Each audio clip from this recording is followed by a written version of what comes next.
네, 퀀트 분석으로 흐름과 전개, 전체적으로 유망주까지 알아보는 시간입니다. 유진투자증권 글로벌 매크로팀 안지선 연구원 자리하셨습니다. 안녕하세요. 안녕하세요. 네, 먼저 시황 분석부터 해볼까요? 이제 지난주에 미국 FOMC 회의가 있었죠. 인플레이션 압력이 높아지면서 이제 11월에는 테이퍼링을 선언할 수 있다라고 밝혔는데, 사실 증시에 좀 선반영되고 있는 건가라는 생각도 듭니다. 어떻게 보고 계신가요? 네, 9월 FMC에서 미연준은 만장일치로 금리 및 자산 매입을 유지를 했는데요. 이제 파월 의장은 기자회견에서 경제 회복이 현 궤도에 머무는 한 점진적인 테이퍼 과정이 내년 중반 마무리되는 것이 적절하다고 언급을 했습니다. 이번 FMC에서는 11월 테이퍼가 선언되고 12월 또는 2022년 1월부터 자산 매입 축소를 시작해서 내년 중반에 마무리될 수 있음을 명확히 명시를 했고요. 그래서 점도표 자체의 변화는 매파적으로 보였습니다. 2023년 점도표는 3번, 2024년 점도표는 3번으로 지난 6월보다 꽤 상향된 수준이었습니다. 2022년 금리 인상은 다소 이른감이 있으나 9대 9인 만큼 내년 금리 인상을 단정짓기는 어려운 상황입니다. 또한 이번 FMC에서 올해 성장률 전망 하향, 인플레 상향 조정이 있었고 연준 파월 의장은 인플레와 고용에 대해서 상당한 추가 진전에 접근 중이라고 했습니다. 고용에 대한 진전은 충족되지 않았다고 언급하면서도 부양 정책을 축소하는 데 가까워졌다고 언급을 했는데요. 이번 FMC는 예상했던 만큼 매파적인 결과였기 때문에 주식시장에는 큰 움직임이 없었던 것으로 나타났고요. 올해 내 예상되는 테이퍼 선언 및 시행이 주식시장에 미치는 영향은 저는 크지 않을 것이라고 판단하고 있습니다. 이슈 자체가 새롭지는 않고 일정 부분은 반영이 되었다고 판단을 하고 있기 때문인데요. 네. 네.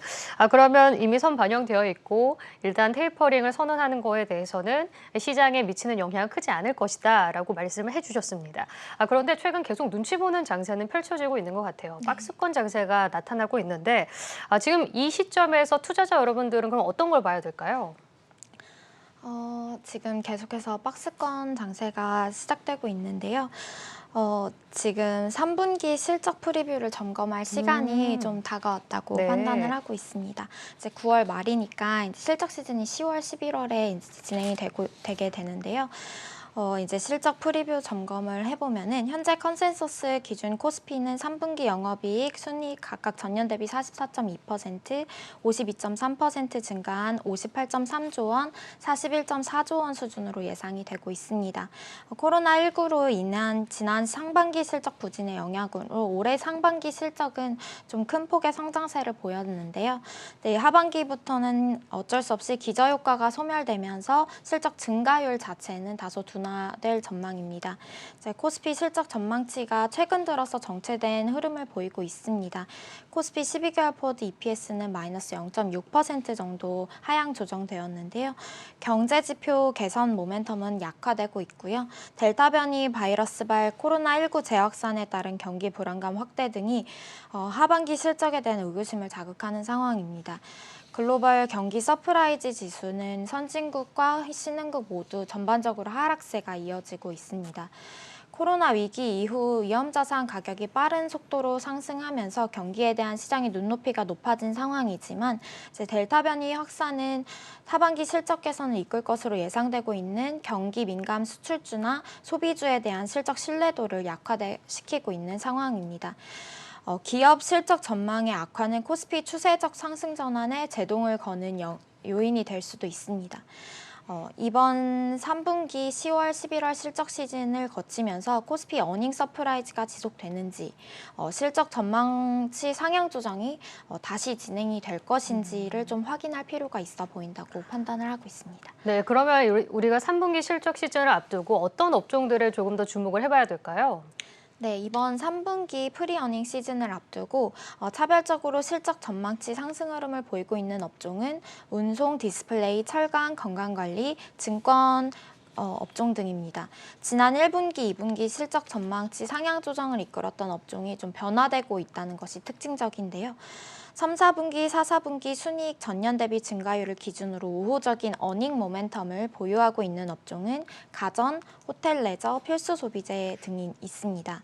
이들 업종은 순이익 증가율이 2개 분기 연속으로 직전 분기 대비 확대될 것으로 기대되고 있고요. 건설, 기계, 상사자본재, 화장품, 유통 같은 업종은 현재는 좀 모멘텀이 좋지 않습니다. 그렇지만 4분기에 좀 어닝 모멘텀이 재차 확대될 것으로 예상되면서 모멘텀이 상대적으로 양호하다고 볼 수 있는 업종이었습니다.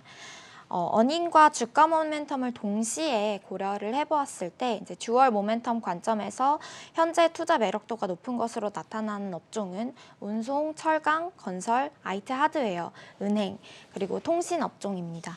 이들은 중장기 주가 상승 모멘텀을 보유하고 있으면서 양호한 실적 전망 흐름을 좀 보이고 있습니다. 그러니까 리오프닝도 괜찮은데 지금 듀얼 모멘텀을 갖고 있는 게 운송과 그리고 철강, 건설 그리고 이쪽으로 좀 보시면 좋을 것 같은데 그럼 이번 주 좀 주목할 이슈들도 한번 체크해 볼게요. 어떤 이벤트들이 있나요? 네, 이번 주는 매크로 이슈 상으로는 ECB 포럼이 28일부터 온라인으로 개최될 예정인데요. 주제는 팬데믹 이후 통화 정책의 미래가 될 예정입니다. 이번 포럼에서는 코로나19 이후 기업의 생산성, 인플레이션 문제, 그리고 불균형과 고용 문제 등 다양한 내용이 논의될 예정입니다. 그리고 가장 중요한 이벤트는 주요국 중앙은행들의 토론회인데요. 29일 오후 5시 45분, 한국 시간으로는 30일 00시 45분에 파월 FRB 의장이랑 라가르드 ECB 총재, 그리고 베일리 영란은행 총재, 구로다 BOJ 총재가 패널로 참석할 예정입니다. 팬데믹 이후 각국 중앙은행이 완화적인 통화 정책을 종료하는 움직임을 좀 보이는 가운데 주요국 중앙은행 총재들의 의견을 좀 정확히 확인할 수 있는 이런 이벤트라서 이번 주 굉장히 지켜볼 만한 이벤트라고 생각을 하고 있고요. 네. 네, 그러니까 내일 개최되는 ECB 포럼 좀 주목하면 좋을 것 같습니다. 지금 저희가 실적에 대한 의견 그리고 여러 가지 이슈에 대해서 짚어드렸는데 계속 눈치 보는 장세, 박스권 장세가 펼쳐지는 이 시점에서 좀 주목할 종목도 궁금합니다. 어떤 종목을 저희가 눈여겨보면 좋을까요? 네, 오늘은 제가 들고 온 기업은 동화기업인데요. 동화기업이요? 이 네. 종목이 원래 이제 건자재 쪽인데 최근에 2차 전지 소재로 리레이팅하고 있지 않습니까? 네, 맞습니다. 그래서 그 부분 때문에 이제 2차 전지 전해액 소재를 다루는 기업인데요. 동화기업은 2분기 원가 상승으로 인해 전해액 부문 같은 경우에는 영업이익률이 크게 하락을 했습니다.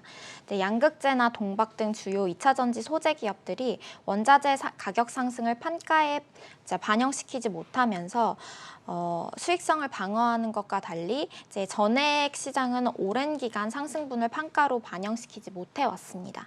그러나 이번 3분기부터는 이러한 흐름이 크게 바뀔 것으로 전망을 하고 있는데요.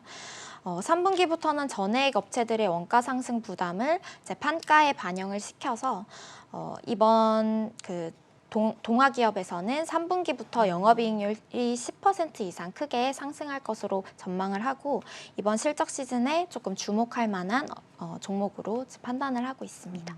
그러니까 2차 전지 시장에 대한 기대감도 있는데 여기에 실적 모멘텀까지 갖추고 있는 동화기업에 대해서 말씀을 해주셨습니다.